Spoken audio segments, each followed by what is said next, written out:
शुभ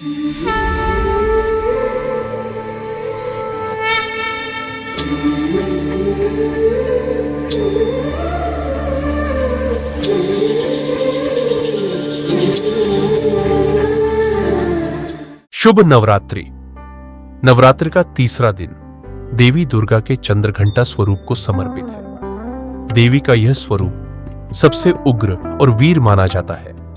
जहां शैलपुत्री और ब्रह्मचारिणी रूपों में वे तपस्या और ध्यान का उपदेश देती है, वहीं चंद्रघंटा रूप में वे अपने भक्तों को अन्याय और अधर्म के विरुद्ध खड़े होने का साहस प्रदान करती है।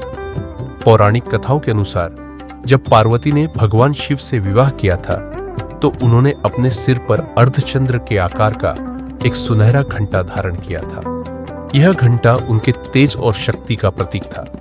इसी कारण उन्हें चंद्रघंटा के नाम से जाना जाने लगा। मां चंद्रघंटा सिंह पर सवार है।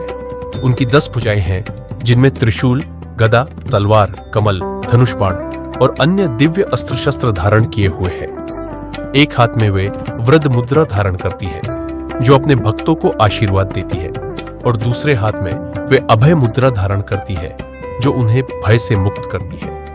उनके माथे पर सुशोभित घंटा अपनी ध्वनि से कांपता है, जिससे भक्त के जीवन से सभी नकारात्मक ऊर्जाएं दूर हो जाती है। एक समय की बात है जब माता पार्वती ने शिव को अपना पति स्वीकार किया और उनका विवाह संपन्न हुआ तो देवताओं पर राक्षसों का खतरा गहराने लगा। शुंभ और निशुंभ जैसे राक्षसों के आतंक से स्वर्ग भी अस्त व्यस्त हो गया था।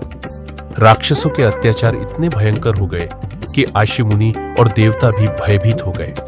तब सभी देवता माता के पास गए और विनती की, हे माता, आपकी शक्ति के बिना हम राक्षसों पर विजय प्राप्त नहीं कर सकते। हम आपकी शरण में हैं। लेकिन जब अन्याय बढ़ता है तो हमें उसका सामना करने के लिए सिंहनी के समान वीर बनना चाहिए। देवी मां की आराधना करने से भक्त को अपार साहस और आत्मविश्वास प्राप्त होता है।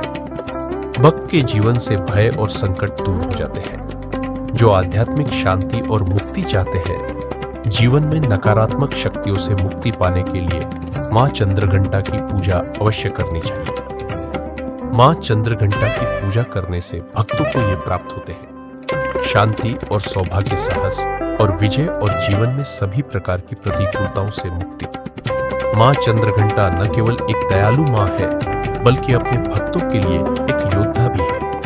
उनकी पूजा हमें विश्वास दिलाती है कि जब तक हमारे जीवन में मां का आशीर्वाद है, कोई भी नकारात्मक शक्ति हमें नुकसान नहीं